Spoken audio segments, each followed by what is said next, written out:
traffic tayo mga karonda dito. Papunta tayong Caloocan. Dito tayo sa NLEX.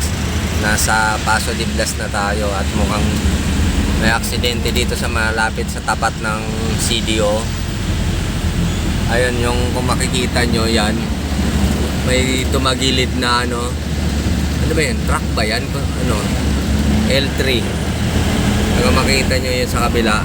Northbound po yung aksidente. Nag-cause ng traffic.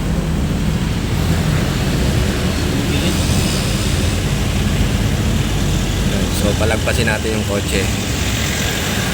Ayan o. So ingat-ingat tayo mga karonda. Delivery truck. So yan yung epekto na traffic. Andito na sa may Camachile Toll Plaza sa northbound. Yan mga karonda, napakahaba. So pasensya na sa medyo nata-traffic.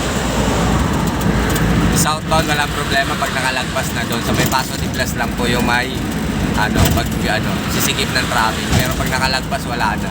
Pero yung northbound, ayan, ito na yung dulo ng traffic niya.